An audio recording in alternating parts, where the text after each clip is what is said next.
How do you build up your fitness business even now when you are seeing fewer fitness clients, potentially, at least face to face? Maybe you have a growing telecommuting fitness business, and I hope that's the case. I'm Deborah Atkinson, and you're listening to the Voice for Fitness Professionals podcast, where I share marketing and sales strategies so that you can start a business and build a business without being pushy, salesy, or sleazy. And you can get the marketing and sales strategies that will help you even during COVID-19. So as I record this live, it's July of 2020. We're in the thick of it. And yet it's time for those of you who are truly passionate about fitness, not just passionate about what it does for you, but truly know this is what you were meant to do. And you are ready to roll up your sleeves and get creative. That's what this is all about. So, how can you gather the best fitness testimonials, and where and how do you use them so that you can attract more clients? Because not everybody is not spending money, and everybody right now is well aware that they need their health and they need to be exercising, and that they are just a little too close to the refrigerator and the pantry to be comfortable, or at least for their pants and belt to still be comfortable. So we're going to dive into this. Before we do, know that this episode is brought to you by the Flipping 50 Fitness Specialist. It's the first and the only fitness specialist certificate. So continuing education, providing you with the method that we've used at Flipping 50 for 7 years to help over 150,000 women flip 50. So women in perimenopause and postmenopause with the hormone balancing exercise prescriptions that they need. Traditional, conventional exercise, even applying functional exercise to that, does not change or include their hormone needs. We've got to include it all to be a smart trainer providing smart exercise for our clients. So to learn more and to get started right now, there's never been a better time. I'll put that link in the show notes. It'll be at Fitness Marketing Mastery /programs. You can learn about 2 of the options to choose from. I highly recommend you get the second option so that you can leverage your knowledge with the marketing and the sales strategies so you can package and present and offer comfortably. Because I just had this conversation with someone who said, well, I don't need to make money. I really don't like that part. All of the people who graduated with me were starting their business and I didn't really like it. But here's the thing, and I totally respect your opinion, but in 36 years, the best personal trainers, the very best students who went through programs with me at Iowa State University for 16 years often dropped out, stopped doing what they were very passionate about doing simply because they didn't have the comfort around the marketing and the sales. But here's the thing. That marketing and sales is not just about you or you being greedy and thinking that you need money. If you're somebody who would say, I would do this even if it was free, I would do this for free, you potentially are not going to be able to help people, because people truly see value in something they pay for. And what I mean by that, take that a little bit further. So not only will they not work with you if you offer it for free or for a very low rate, but they also will not invest themselves, their energy in changing unless they've paid for it. Think about that. Think about yourself. And then look at other people, because you and I, just taking a stab, but you and I, my friend, are not the same as other people. You and I love to learn this. We love and we would invest in ourselves and go through programs and certifications just so that we can learn it ourselves, because we want more knowledge and information to do it right for ourselves. But the rest of the world is not like that. They need it spoon-fed to them and handed to them so that it's not overwhelming, so that it's easy and step by step, and they have to be invested in it and in the process in order to see change. Behavior change, the literature points to that every single time. So having the knowledge, you sharing knowledge with somebody else is not enough. You have to be able to help them. And one of the ways you help them commit, the very first step that they have to take, is by paying. Okay, off my soapbox and on to the episode. By the way, I'd love to see you start the Flipping 50 Specialist if you are somebody who is top of the class, you love to learn and you're passionate about it. And I'd love to help you gain the marketing and the sales skills that you need so that we can level up the quality and the integrity of the fitness industry and the health coach industry. Okay, enough. Now, here's the deal. Gathering the best fitness testimonies and knowing how to use them can really accelerate your business. And it's not for the usual reason. So in my mind, often what comes to me is that Bill Phillips' book and the before and after pictures, and it was jam-packed with them. And they were very effective, but that was back in the 90s. And that doesn't work quite so well now. And depending on who your customer is, you really have to give that some thought. But fitness testimonials do work. So here we go. If you can get your customer to create a video answering these questions that I'm going to share with you, whether they do it on their own phone or you record it on yours or in the social distancing of Zoom or Skype recordings of the moment, video is gold. If not video, then get them to write it and ask if you can use their picture with it. And if not their picture, their full name. And if not their full name, first name and last initial, and age too can be really relevant and important as you're gathering those fitness testimonials. Another strategy is to ask a question in your Facebook group.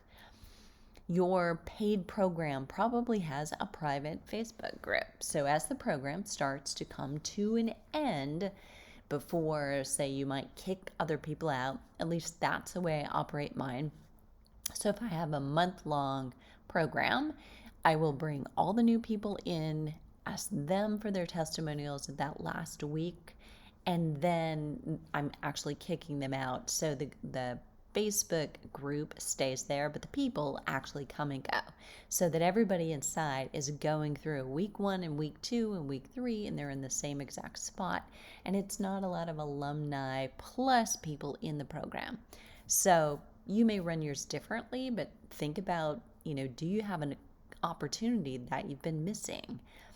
So another strategy, and that one, actually, I just did. I'll tell you about that Facebook group.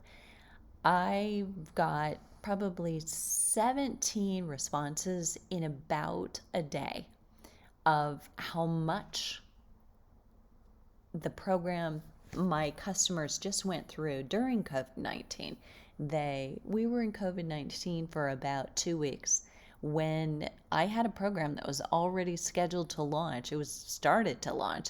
And so I kept it going, and fortunately, it was very effective and very helpful for a lot of people. So they went through 3 months of that program and just finished last week.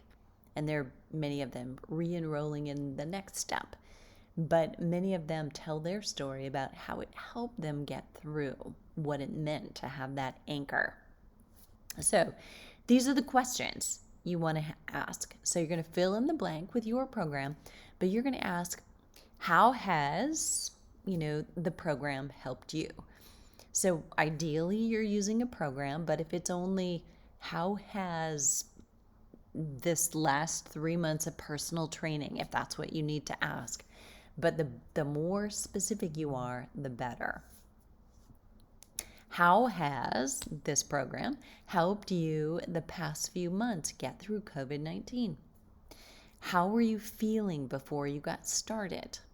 What almost stopped you from doing? Fill in the blank with your program name.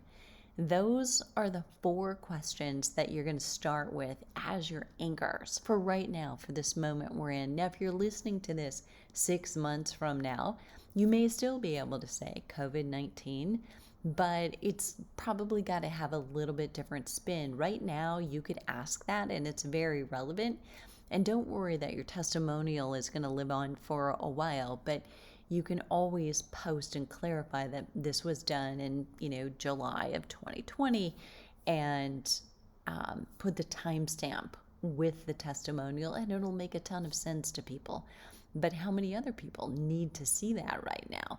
That, oh my gosh, are you kidding? That prevented you from gaining the quarantine 15. You didn't gain anything. You actually lost weight. Your shorts are looser. And I'm not making this up. Those are some of the testimonials that I've gotten from people as they wrote it. So one woman actually lost over 10 inches during COVID-19. And that's pretty amazing. So you can ask permission of these people to use their posts. So if you asked it on Facebook, for instance, or you can screenshot those posts and then you can block out their name. So you go into some kind of a photo editor. I use Canva. You've heard me talk about that. When I'm doing photo editing or I'm trying to create an infographic, I've been loving it actually lately for creating it's substitute for PowerPoint. It's just more colorful, the templates are more fun, and it scrolls. It's just, it's just not PowerPoint. And I think that is the point. It's much more fun. So if you do that on Facebook, you've taken screenshots. It's so very different than you just faking it, right? You and I could say, oh yeah, this program was so good. It was like no other program I've ever done. I could actually stick with it and I lost weight. You and I could say that. And that's why that's not effective. So if you do a post and you say, here's what customers said, and you just put words in quotations, no one believes the customer actually said that because there's no name attached to it. There's no name, no initials, no age, and it's not in quotations. It's not framed. But if you take a screenshot of something that was posted on your Facebook page, now you could have doctored that up. You could have pulled that from somebody else's page. That's not a suggestion, by the way, but it's much more believable because it looks like it's in real time. So think about that. You do need to ask permission if you're going to display their name. All right. So be sure, if you're not feeling comfortable with that or you simply haven't, then you need to just edit out their name and you can still post that because you haven't revealed who they are. So if there's anything that would reveal who they are in a personal way, they've mentioned their family or names, then you have to be careful with that. But ordinarily, these are pretty benign and posting them would be fine.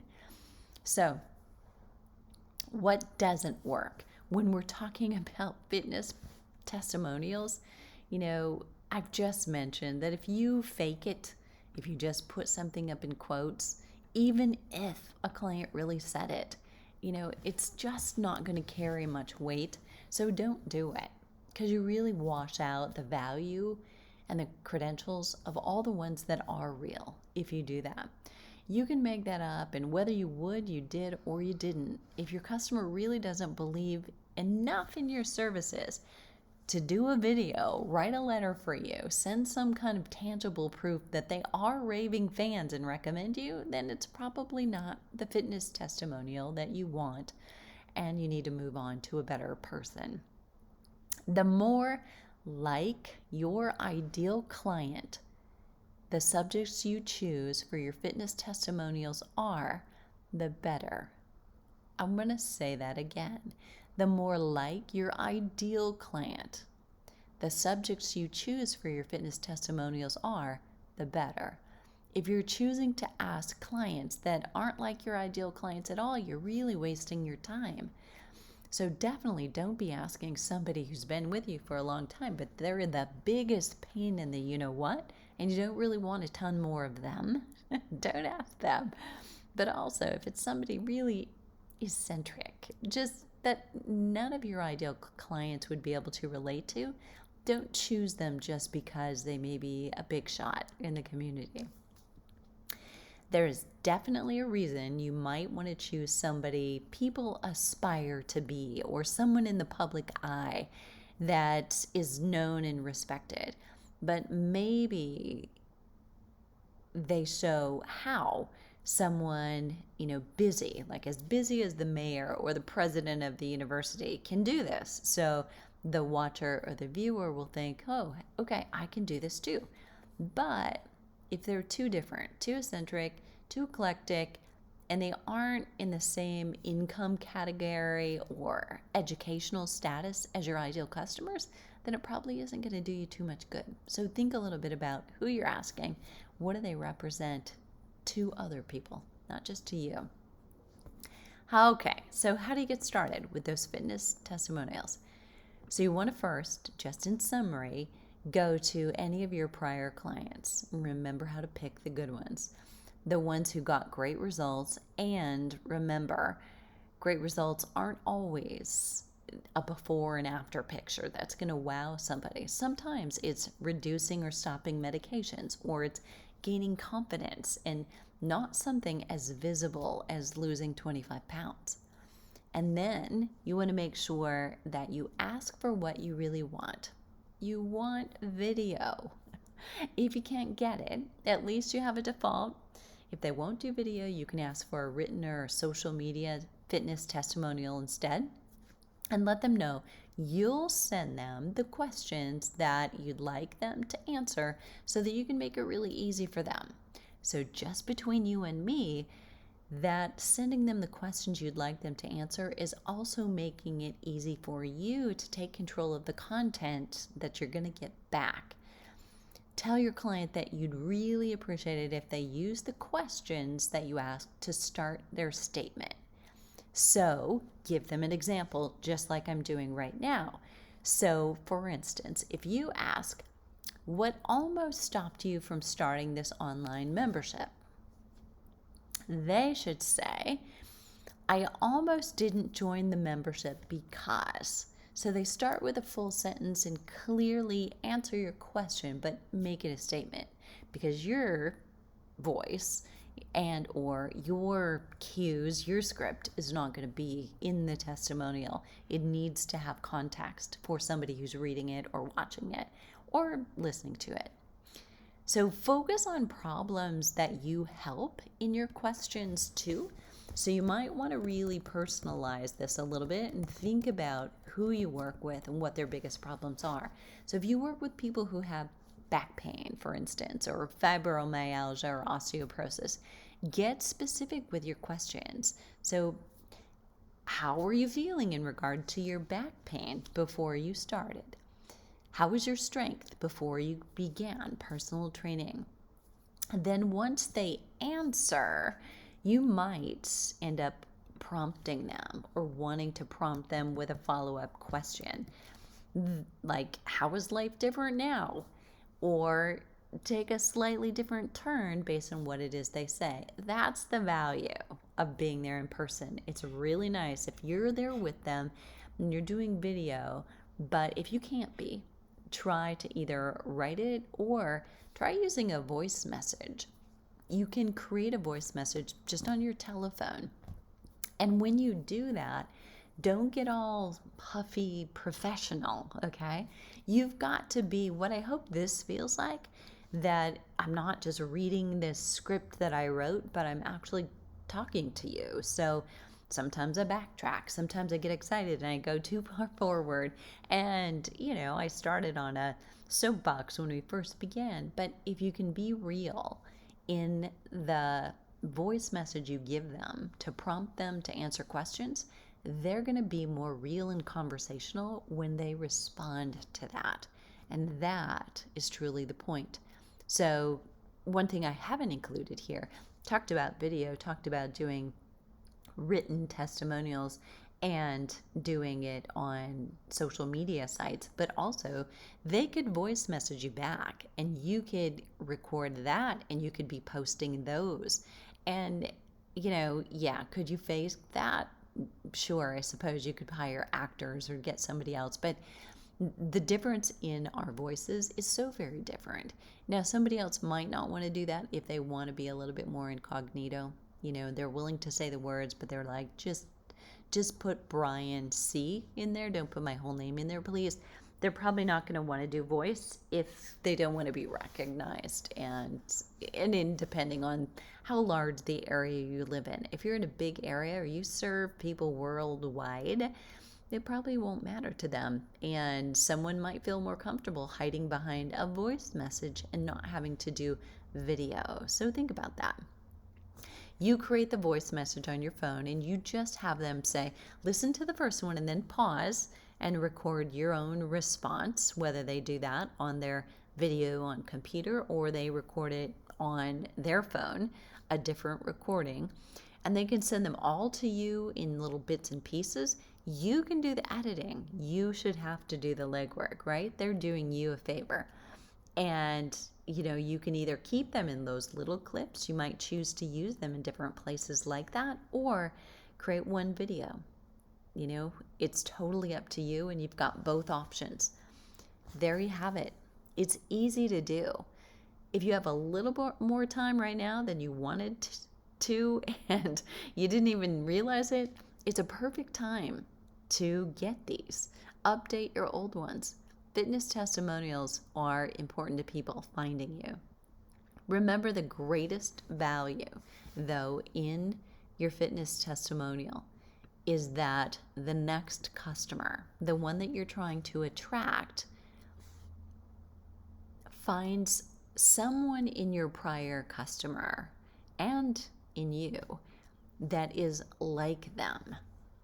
So it's not that they need to know, like, and trust you. They need to feel that you are like them or that they are like you. That's one of the things that increases the likelihood someone will start with you. They already feel they know you. They've got something in common with you. Some of the people that we talk to make quick decisions, but a very few, 15%, 1-5, but 85% of people will stick around and follow you and open your emails and watch your videos for up to 2 years before they'll decide to start with you. And all of that time, they're feeling like they know you. I've heard this so many times. I've now been in business for myself. 100%, it's me, for 7 years, 8, actually, if you count the year I was making nothing. But I've heard so many times, I followed you for 2 years and I'm finally doing this program. I feel like I know you. It's like, okay, all right then. Because I'm not like that. And you potentially are not like that either. We are people who like to learn, people who geek out about fitness, love it, and potentially work quick to make decisions. But not everybody we work with is. So you make sure that you've got ways that people can find you and know you.